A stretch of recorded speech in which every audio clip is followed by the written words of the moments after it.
Okay, so this is called the standing back butt, one of the best stretches you can do for your outside hip.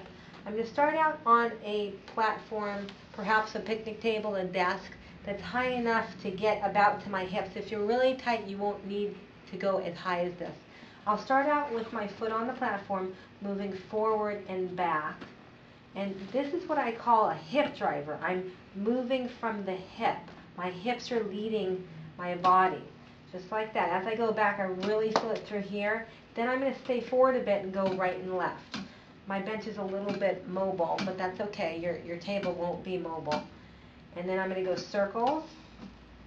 Circles, really pulling through where I feel to be tight. So this outside angle, I feel it really stretch tight, change directions. And then I'm going to stand up nice and straight and turn my hips as far as I can. And turn my hips as far as I can, feeling it right there in that outside hip. And outside hip. Now I'm going to change to a torso driver, bring my foot over so that I'm creating a square. One part of the box, other part of the box, the hips are another part, and there's an invisible square right here. And I'm going to move from the torso now. This really increases the stretch at the butt. Move from the torso.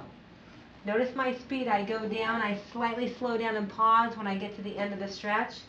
Going forward, now I'm going to go to the inside diagonal, just like that. This is great to loosen up that whole hip, to nourish the hip. Change diagonals, outside angle, right over that knee. Now I'm going to stay down and sweep as far left, as far right as I can. As far left and as far right. One more time, as far left and as far right. Very good. We'll switch sides. Okay, so I'm doing the other side of my back hip. I've got my foot up, my other foot straight forward. Try to avoid turning out like this with your foot. Keep it square forward. I'm going to move forward through my hip. This is what I call a hip driver. Now this side's tighter for me, so my angles are going to be slightly different. But on my tighter side, I might just take a little bit more time. I might take more reps, a little bit slower speed. Now I'm going to go right and left. As I go over towards that hip, that's when I feel the stretch. I can really feel the stretch going over towards that hip. I'll go circles. Explore your circle. Go through that whole circle. Try and keep it round, because where you're tight, your body's going to avoid change directions. So you might have sort of a bumpy circle. Big circles, lubricating, heating, making malleable that socket. And now I'm going to go ahead and turn as far as I can. And turn as far as I can through the hip. Turn as far as I can. Turn as far as I can. I change now to bring my thigh straight forward. My shin is at a 90-degree angle, and my pelvis is parallel to my shin.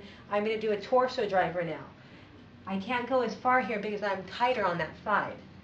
Now, a little point that I'd like to encourage you on is that with your two sides of your body, you want to strive for symmetry.